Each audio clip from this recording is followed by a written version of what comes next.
के सदन शुरू होते ही 1 मिनट भी सदन नहीं शुरू हुआ रहता था और खड़े होकर के राहुल गांधी माफी मांगो के नारे शुरू कर देते थे। किस बात की माफी?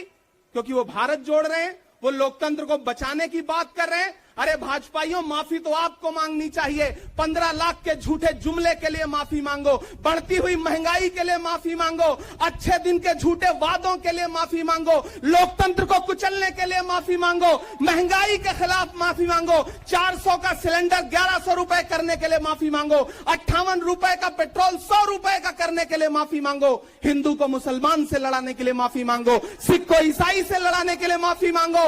माफी तो तुम मांगो। और अगर तुम ये कहते हो कि राहुल गांधी ने विदेश में जाकर के भारत का अपमान किया, तो प्रधानमंत्री जी, मैं आपसे पूछना चाहता हूं कि जब दोहा में, शंघाई में, कैलिफोर्निया में, अमेरिका में खड़े होकर के आप कह रहे थे कि भारत तो सपेरों का देश है, भारत में पैदा होना तो पाप है, प्रधानमंत्री जी, माफी तो आपको मांगनी चाहिए। के सदन शुरू होते ही 1 मिनट भी सदन नहीं शुरू हुआ रहता था और खड़े होकर के राहुल गांधी माफी मांगो के नारे शुरू कर देते थे।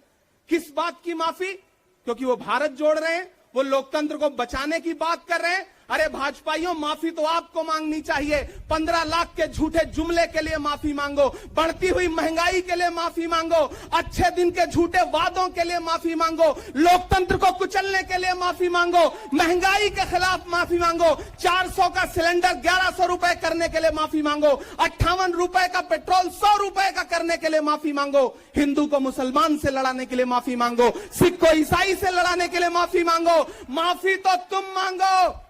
और अगर तुम ये कहते हो कि राहुल गांधी ने विदेश में जाकर के भारत का अपमान किया, तो प्रधानमंत्री जी, मैं आपसे पूछना चाहता हूं कि जब दोहा में, शंघाई में, कैलिफोर्निया में, अमेरिका में खड़े होकर के आप कह रहे थे कि भारत तो सपेरों का देश है, भारत में पैदा होना तो पाप है, प्रधानमंत्री जी, माफी तो आपको मांगनी चाहिए।